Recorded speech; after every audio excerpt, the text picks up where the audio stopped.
Testing, 1, 2, 3. Make sure my hat is on right, Because this the hat that's gonna draw all the people.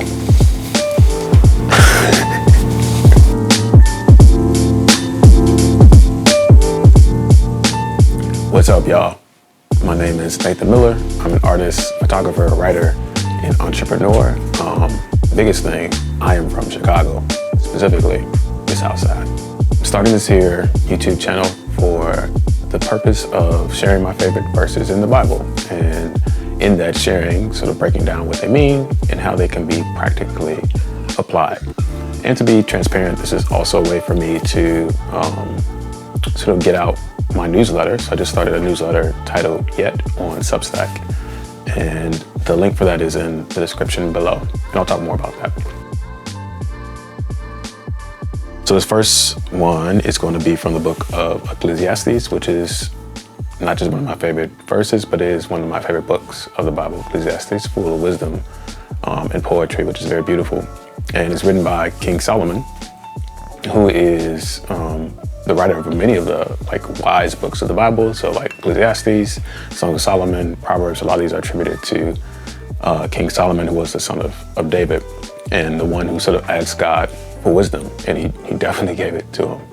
And so this verse is Ecclesiastes 12 and 13, and I think it's interesting to think about this in context because, like I said, Solomon wrote a lot of those very wise books, so they're very practical in their application. So he talks about relationships, he talks about money, he talks about friendship, about business, all kinds of things throughout the words that he wrote in his books.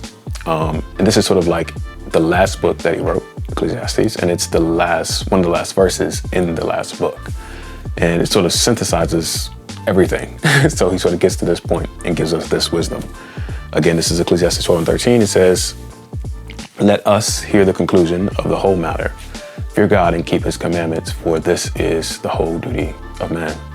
And it starts with "let us hear," right? So that means to be receptive to it, because the opposite of hearing is not hearing. So you could choose not to take this wisdom. And so he's sort of saying, let your heart be open to this, receive what I'm about to tell you. I think he's sort of using his history, right? He's sort of known as this very wise person. There are people coming from all around the world to visit him because of his wisdom. And so he's known in the community as this very wise, you could say philosophical person, more so because he had wisdom from God. And so he's sort of using that and saying okay, let's reason. Let us hear this, what I have to say now. This is the conclusion of everything that I've written in these past books. An interesting thing about Solomon too is that he's writing, in all the books that he wrote, he's writing alongside his life. So it's not like he sat down and decided, okay, today I'm going to write Proverbs, I'm going to write Ecclesiastes. No, he's writing as he's experiencing, as he's doing life.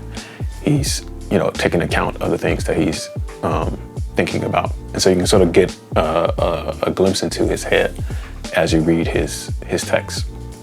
And so let us hear the conclusion of the whole matter.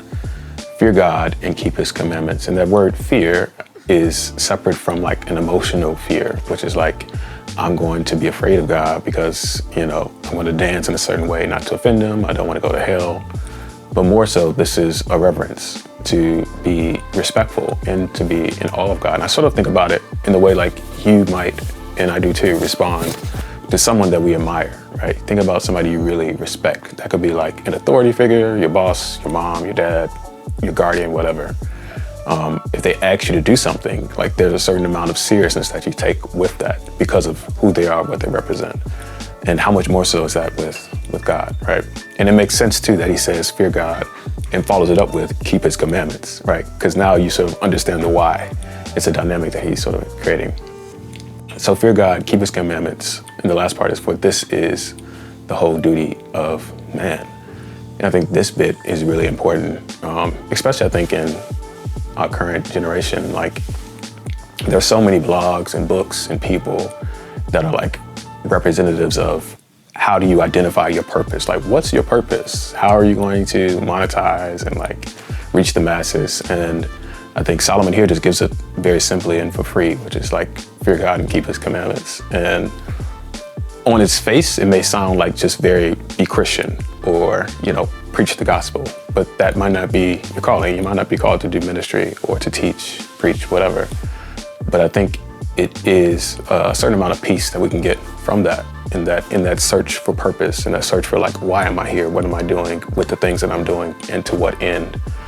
At the back of our minds and in our hearts should be like, we're here to fear God and keep his commandments. So that is our duty.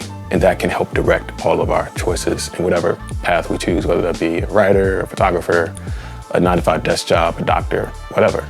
Like, I know my purpose is to fear God and keep his commandments. And the keeping of the commandments isn't like, the Old Testament where we're trying to chase the law and like keep all the, the 10 commandments, like I will not kill anybody. But more so like, how do we reflect Christ in our day-to-day lives? Like, to keep his commandments means to mirror our life to look like Christ. So that's my practical favorite scripture. One my practical advice from one of my favorite scriptures, Ecclesiastes 12 and 13. So I'll be back hopefully before the end of next week to drop another one.